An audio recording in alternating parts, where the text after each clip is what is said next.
Hi, YouTube. This is I'm not doing any Unreal Tournament. I'm just going to show you a Gears of War 2 trailer. Just in case you know. I've not seen play the game before and I want to play it.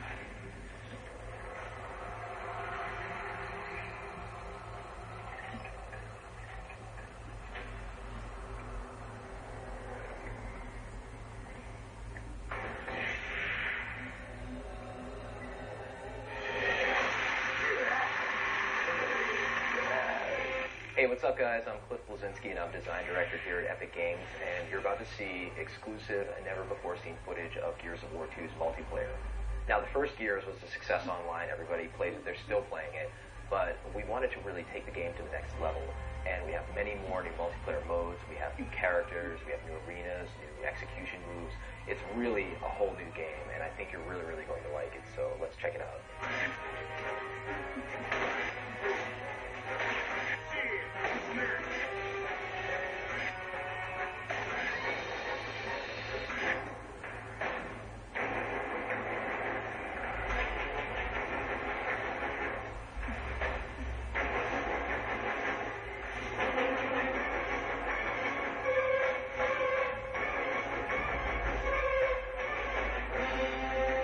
You're going to see on this exclusive video are the River, Security, and Gridlock. And so the thing that's really interesting about them is that two of them are brand new, and one is a reimagining of the Gears 1 map, Gridlock, which is sort of the baseline for all Gears maps. River is based on a single-player location that people get to see in Gears 2 called Landdown, where they actually go to deploy all the Gears to the underground. It's sort of a snowy, wintry hamlet. It's a beautiful setting where there's beautiful violence as well. The final location is a map called Security, which is a mysterious COG outpost with laser fences and laser turrets, in which players have to deactivate said turrets and lasers in order to acquire some of the bigger, better weapons. It's visually compelling, and I think it represents a nice cross-section of the multiplayer experience of Gears 2.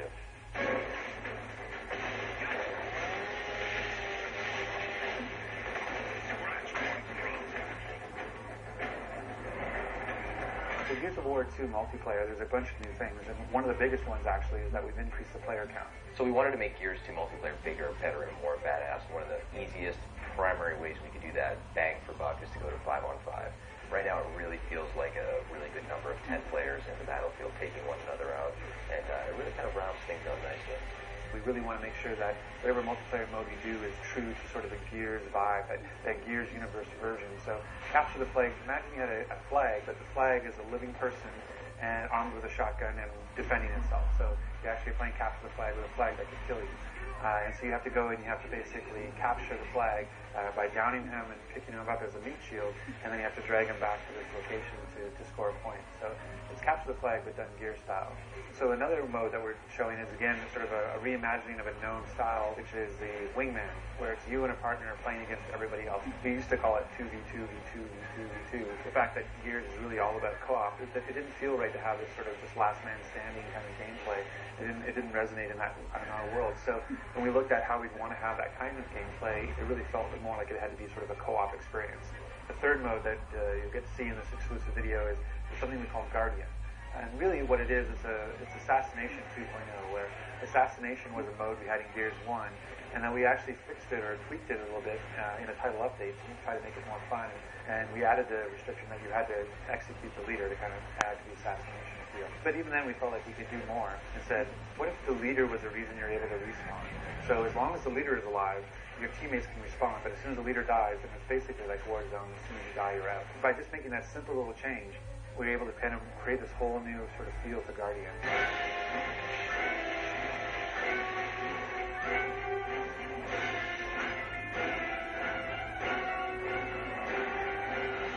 So some of the new weapons that we have in Gears of War 2 include the Scorcher, which is one of my personal favorites. It's essentially the flamethrower from hell. It is basically the most beautiful but deadly flamethrower ever conceived in a video game. And then we also have the Gorgon, which is a locust burst pistol, which is tremendously powerful and also very heavy. And then we also have a shield that players can wield, and they can carry that around and deploy that. You can actually carry the shield with the burst pistol and kind of use that as like a 1-2 punch.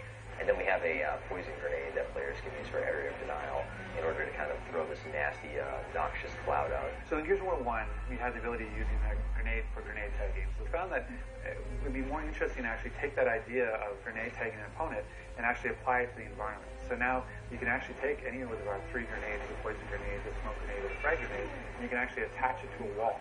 And you can use that sort of as a proximity mine so that if any time an opponent goes by, the grenade will go off. One of the cool things in Gears 2 now as well is we added this concussive force to a smoke grenade. So you can actually knock somebody down and disorient them briefly with a smoke grenade. It's a great new addition to the gameplay. One of the features of Gears of War 2 is this idea of portable cover.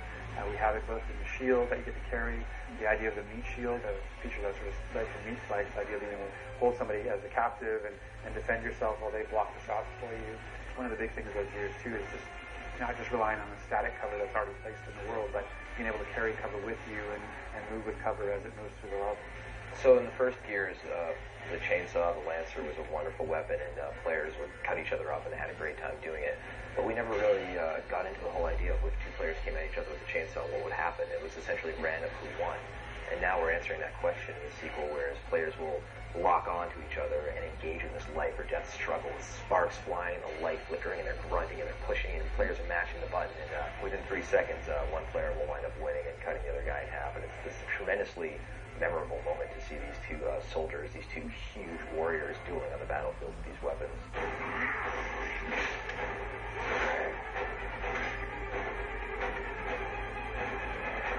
In Gears 2, when you knock somebody down but not out, first of all, they can try and crawl away from you. But if you do happen to get a hold of your enemy, you can first take them hostage, which is called meatbagging them. So you're kind of holding them as a human hostage, human shield. You can also finish them off by then breaking the character's neck and dropping them on the ground. Or if you want to, while the foe is crawling away, you can hit the Y button to do an execution. And there's all sorts of crazy ones, from using the long shot sniper rifle like a sledgehammer, to using the torpo to popping the enemy's head off, to climbing on top of them and just beating the crap out of them. So there's just tons of them there this time around, and they're a great way to finish off the round and get your buddies cheering on Xbox Live. So in Gears 1, we found that a lot of players felt that evading towards their foes, rolling essentially, and shotgunning at the end of that evade was an effective technique. And that really wasn't the game that we envisioned. So we hooked in this idea of stopping power, whereas players get shot and actually will slow down progressively with more bullets, so that players can no longer just run blindly at each other, gladiator style. They actually have to be a little bit more tricky and use the cover system and flank and deal with suppressing fire from their buddies in order to really earn their kills this time around. Gears 2 is bigger, better, and more badass, and the multiplayer most certainly shows that. We have amazing new game modes, and we're shipping with at least 7. We have great new multiplayer arenas. We have nasty new weapons, grisly new executions, a larger scale of the multiplayer, and I think players are going to be pleasantly surprised with the complete package that we're delivering for them.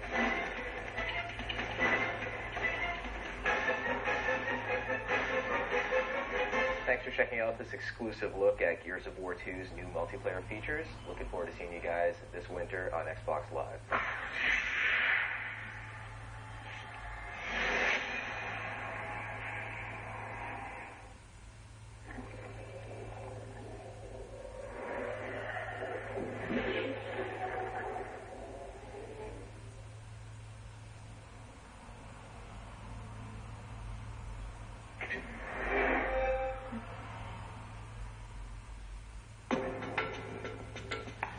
Well, that was the Gears of War 2 teaser trailer. Behind the scenes of Gears of War 2. If you want more stuff like this, just don't forget to leave this video a thumbs up and all that stuff.